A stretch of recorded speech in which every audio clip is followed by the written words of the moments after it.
ಎಲ್ಲರಿಗೂ ಬೆಳಗಿನ ಶುಭೋದಯಗಳು. ಹಂಗೆ ಬೆಳಗ್ಗೆ ಟೈಮು ಅಂತೂ ವಾತಾವರಣ ಸಖತ್ ಚೆನ್ನಾಗಿರುತ್ತೆ. ಹಕ್ಕಿಗಳ ಸೌಂಡ್ ಎಲ್ಲ ಚಿಲಿಪಿಲಿ ಸೌಂಡ್ ಎಲ್ಲ ಕೇಳಿಸ್ತಿರುತ್ತೆ. ಹಂಗೆ ಬೇರೆ ಮನೇಲಿ ಹಾಲು ಇಸ್ಕೊತೀವಿ, ಅದನ್ನು ಇಸ್ಕೊಬಂದು ಇಟ್ಟು ಹಂಗೆ ಬೆಳಗ್ಗೆ ಪಲಾವ್ ಮಾಡ್ಕೊಳ್ಳೋಣ, ಈಸಿಯಾಗಿ ಬೇಗ ಮಾಡ್ಬೋದು ಅಂತೇಳಿ ಇವತ್ತು ನಾನೇ ತಿಂಡಿ ಮಾಡಬೇಕಿತ್ತು ಅಂತೇಳಿ ನಾನೇ ಮಾಡ್ತಿದ್ದೆ. ನಮ್ಮಮ್ಮ ಮಾಡೋಕ್ಕಾಗಲ್ಲ ಅಂತೇಳಿ ಅವರು ಹೊಲ್ದ ಹತ್ರ ಹೋಗಿದ್ರು ಅಂತೇಳಿ ನಾನೇ ಮಾಡ್ತಿದ್ದೆ.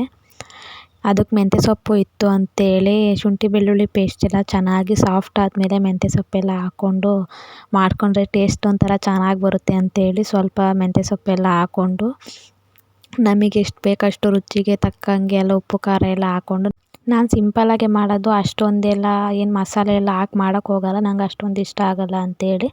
ಆಮೇಲೆ ಕುಕ್ಕರ್ಲಿಟ್ಟು ಕ್ಲೋಸ್ ಮಾಡ್ಕೊಂಡು 2 ವಿಷಲ್ ಹಾಕಿಸ್ಕೊಳ್ಳಿ. ಹಂಗೆ ಅಜ್ಜಿ ಮನೆಯಿಂದ ತಂದಿದ್ದ ಬಾಳೆಗೊನೆನೂ ಕೂಡ ಹಣ್ಣಾಗಿತ್ತು. ಅದು ಒಂದೇ ಸಲ ಎಲ್ಲದೂ ಹಣ್ಣಾಗುತ್ತೆ, ಆಮೇಲೆ ಫುಲ್ ಅಳ್ಗೋದಂಗೆ ಆಗುತ್ತೆ ಅಂತೇಳಿ ಅದಕ್ಕೆ ಒಂದು ಬಾಳೆಹಣ್ಣು ಕಟ್ ಮಾಡಿ ಹಾಕ್ಕೊಂಡು ಮತ್ತು ಒಂದು ಗ್ಲಾಸ್ ಹಾಲು ಹಾಕ್ಕೊಂಡು ಶುಗರ್ ಹಾಕ್ಕೊಂಡು ಅದನ್ನು ಮಿಲ್ಕ್ ಶೇಕ್ ಥರ ಮಾಡಿಕೊಂಡೆ. ಇನ್ನು ಪಲಾವ್ ಮತ್ತು ಮೊಸರು ಬಿಡ್ಕೊಂಡು ನಾನು ಅದ್ರ ಬೆಳಗಿನ ತಿಂಡಿನ ಪಲಾವ್ ಮತ್ತು ಮಿಲ್ಕ್ ಶೇಕ್ ತಿಂದ್ಕೊಂಡು ಮುಗಿಸ್ಕೊಂಡೆ. ಹಾಗೆ ಮಧ್ಯಾಹ್ನ ಆದಮೇಲೆ ಒಂದು ಸೀರೆ ಒಂದು ಸ್ವಲ್ಪ ಸುಟ್ಟೋದಂಗೆ ಆಗಿತ್ತು. ಅದನ್ನು ನಮ್ಮಮ್ಮ ಯೂಸ್ ಮಾಡ್ತಿರ್ಲಿಲ್ಲ ಅಂತೇಳಿ ಅದ್ರಲ್ಲಿ ಡ್ರೆಸ್ಸಾರು ಸ್ಟಿಚ್ ಮಾಡ್ಕೊಳ್ಳೋಣ ಅಂತೇಳಿ ಮಾಡ್ಕೋತಿದ್ದೆ ಮಧ್ಯಾಹ್ನ ಲೇಟಾಗಿ. ಅದು ಸೀರೆನೂ ಚೆನ್ನಾಗಿತ್ತು, ಸಾಫ್ಟಾಗಿ, ನೋಡೋಕ್ಕೂ ಚೆನ್ನಾಗಿ ಕಾಣಿಸುತ್ತೆ ಅಂತೇಳಿ ಮನೆ ಹತ್ರ ಹಾಕೊಳ್ಳೋಕ್ಕಾದ್ರೂ ಚೆನ್ನಾಗಿರುತ್ತೆ ಅಂತ ಕಟ್ ಮಾಡಿ ಸ್ಟಿಚ್ ಮಾಡ್ಕೊಳ್ಳೋಣ, ಇನ್ನು ಮಿಕ್ಕಿದ್ದವು ಏನಾರು ಆಗಲಿ ಅಂತೇಳಿ ಮಾಡ್ಕೋತಿದ್ದೆ. ಇದನ್ನು ನಾನು ಯೂಟ್ಯೂಬೆಲ್ಲ ನೋಡಿನೇ ಕಲಿತಿದ್ದು. ನಮ್ಮ ಮನೇಲಿ ಮಿಷಿನ್ನು ಕೂಡ ಯಾರೂ ಯೂಸ್ ಮಾಡ್ತಿರ್ಲಿಲ್ಲ, ನಂಗೆ ಬೇಕು ಅಂತ ನಾನು ತೆಗೆಸ್ಕೊಂಡಿದ್ದು ಅಂತೇಳಿ.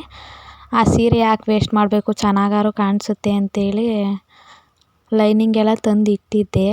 ಟೈಮ್ ಇರಲಿಲ್ಲ ಸ್ಟಿಚ್ ಮಾಡ್ಕೊಳ್ಳೋಕ್ಕೆ, ಇವತ್ತಾದರೂ ಮಧ್ಯಾಹ್ನ ಫ್ರೀ ಆಗಿದ್ನಲ್ಲ ಅಂತೇಳಿ ಸ್ಟಿಚ್ ಮಾಡ್ಕೋತಿದ್ದೆ. ನಾನು ಸ್ಲೀವ್ಲೆಸ್ಸೇ ಸ್ಟಿಚ್ ಮಾಡಿಕೊಂಡೆ, ಬೇರೆ ಇನ್ಯಾವುದೂ ಮಾಡ್ಕೊಳ್ಳಿಲ್ಲ. ಯಾವ ಥರ ಬಂದಿದೆ ಅಂತೇಳಿ, ಆದರೂ ಚೆನ್ನಾಗೇ ಕಾಣಿಸ್ತಿತ್ತು. ಹೇಗಿದೆ ಹೇಳಿ. Thank you all.